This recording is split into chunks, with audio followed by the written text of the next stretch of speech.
So there's always a big difference that I tend to see with golfers that are very consistent, play repeatable. They don't tend to give too many shots back to the golf course, as opposed to students that I first sort of meet and encounter who are making lots of mistakes and are generally racking up a really high score. And the big difference between the two of these is hand path. The golfer who has more consistency has a more consistent hand path. Now, hand path is just the sort of term as to how your hands are moving to the side of your body, okay? And what we tend to see with the more established, more consistent golfer is the hands kind of go up to the side of the body, back to the side of the body, back to the side of the body on a very consistent pattern.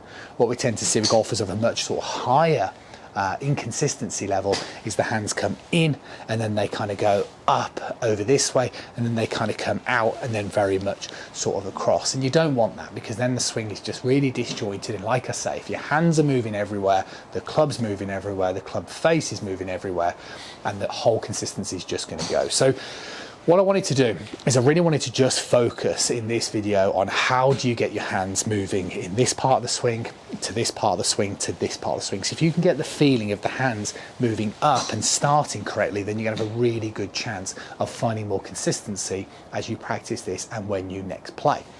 The first thing you need to do, golfers who struggle in the first move have the general misconception on the takeaway.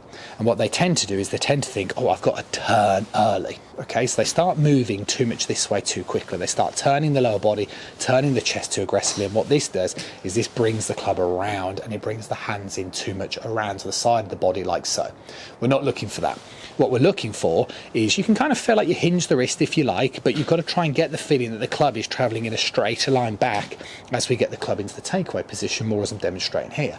And the thing that surprises most students that I meet is how much in front your hands are going to feel like they are in front of your body, like so.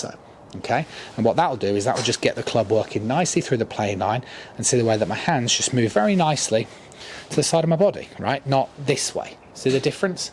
Just here. So that's the first thing. Understand sequence. Keep your body pretty quiet in that first move, hands to the side of the body.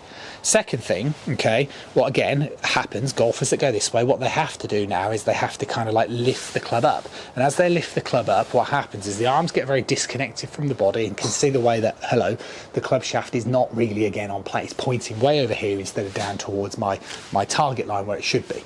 So if I do this single-handedly now, what should have happened, sort of take the club nice and straight back, and then look, see the way I allow my upper arm to stay close towards the side of my body.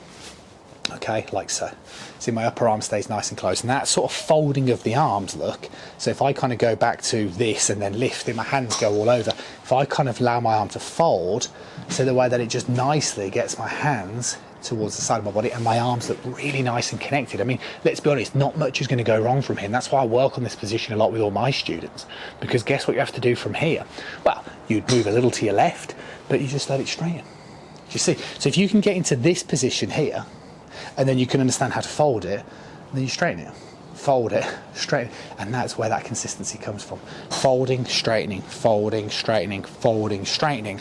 And then obviously, like I said to you earlier, if you can get here, well, you know, you're going to find consistency coming in towards that golf swing, no end. So the big thing to take away out of this lesson is if you're inconsistent, your hands are kind of basically moving all over the place. To stop that from happening, you need to understand sequence in the early backswing, and you need to understand and get more of an awareness for folding your arm. And the best way to sort of practice that, at least initially, is just keep your lead hand on your trail upper arm and just demonstrate some swings where you feel like, you know, you're completing it like so.